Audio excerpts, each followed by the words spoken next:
You are not here in this reality by accident. This is of great interest to you. You were drawn by that interest to this reality. The interest is separation and perspective. In this illusion of separation, where you can't remember who you are and you feel separate, and from that, all fear emerges, you find yourself living in two possible states of being: the fear state or the state of love. The state of love is one of connection.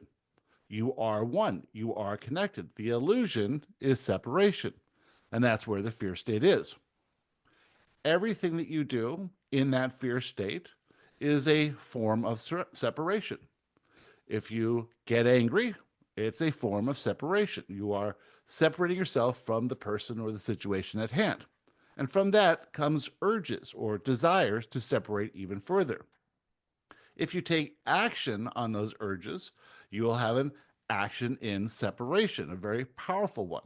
And you will further move yourself to densities of fear, limitation, lack, everything that you do not want. But you also are interested in this idea of perspective. How can you move from this illusion to the truth of this and all realities, which is oneness? You do that by shifting perspective. Well, what's causing your perspective to be limited? It's a set of beliefs. We call it your mental construct. Beliefs you adopted along the way, beliefs that you adopted from others, beliefs that you were born in with, your society, what have you. A whole series of beliefs, some of which are very empowering and some of which are limiting. As you do the work by filling out the manifestation event forms, you shift that mental construct from limiting to empowering. This automatically puts you in the love state more of the time. It allows you to receive inspiration and to take action from that state of love. That action will cause greater connection, connection to other people, and connection to everything you truly want. Everything you truly want is above the fear being the illusion of separation. So when you are thinking of how you feel at any moment, you're either in that state of fear or that state of love.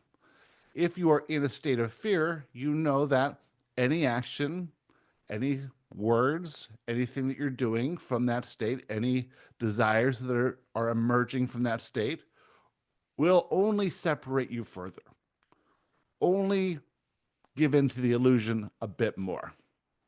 Since you know how the system works, you can know when you're in that state and you can shift your perspective. That's your choice. You have a choice to look at the positive aspects, to sit for a little while before taking action and think about what it is you truly want, to understand that you are not here by accident and that you very much wanted to be here to play this game of separation and perspective. But it takes a little bit of work on your part, not effort, not struggle, but interest and curiosity. What was that feeling I felt when that event happened? What were the thoughts that came to me? What were the urges? Did I act on the urges?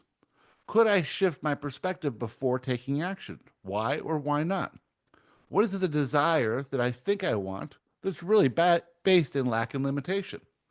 Is that a true desire or what we call a false desire? Is this something that really serves me or can I let it go? Can I shift my beliefs?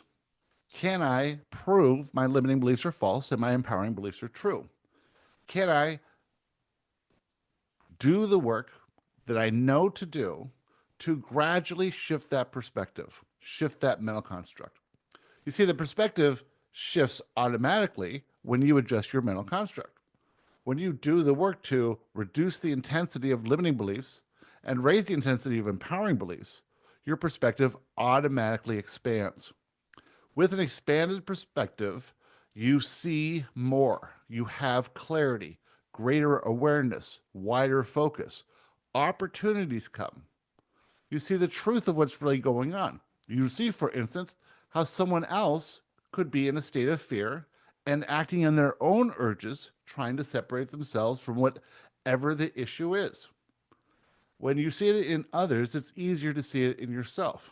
Of course, you can have empathy for those who do not know the system, and empathy for yourself for existing in this illusion of separation and taking it seriously. There is nothing serious going on here. There is no limitations other than those you impose upon yourself. You can have, be, and do anything in joy. And that's what you came for. You came to experience this life in joy. To do that requires adjusting a mental construct so that you're in the love state more often than the fear state. And as you do the work, you'll shift exponentially to higher and higher and higher perspectives. And with that, we'd like to talk to you about anything you'd like to talk about. Who'd like to start?